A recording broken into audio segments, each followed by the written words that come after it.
তার ভিতরে একটা প্রশ্ন আমি দেখতে পাচ্ছি, এমডি তোফায়েল আপনি প্রশ্ন করেছেন, অনেকেই দেখা যায় বিবাহের আগে হারাম সম্পর্ক ও জেনা করে, কিন্তু তারা আবার সালাতও পড়ে, সেই সালাত আল্লাহর দরবারে কবুল হবে কিনা?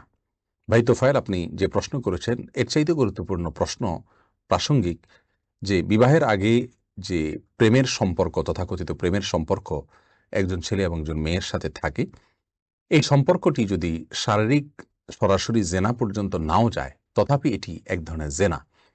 এবং এই হারাম সম্পর্ক, অবৈধ সম্পর্ক যদি কারোর মধ্যে থাকে, একটা শাস্তি তার দুনিয়াটি নিশ্চিত, তা হলো তার দাম্পত্য জীবনে আল্লাহ সুবহানাহু ওয়া তাআলা তাকে শান্তি এবং সুখ দান করবেন না। আর সেই সাথে এই জেনার যে অপরাধ, জেনার যে দায়, এর জন্য জাহান্নামের আযাব তার জন্য অপেক্ষা করবে। এটা বড় ধরনের একটি গুনাহ এবং কবিরা গুনাহ এবং বড় ধরনের অপরাধ।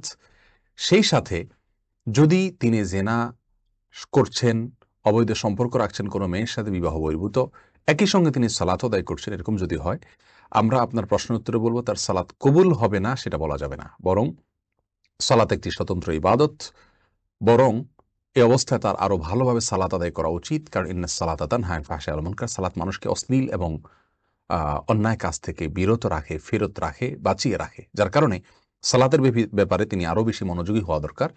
তার সালাত কবুল হবে না এভাবে আমরা বলবো না, তবে হ্যাঁ, যে সালাত তাকে গুনাহ থেকে বাঁচাচ্ছে না, সেই সালাত খুব বেশি মানসম্মত নয়, এটা অনুমান করা যায়। কিন্তু সালাত কবুল হবে না বা আল্লাহ সুবহানাহু ওয়া তাআলার কাছে এটা গ্রহণযোগ্য হবে না, এরকম কোনো কথা বলা কোনো সুযোগ নেই আপাত দৃষ্টিতে।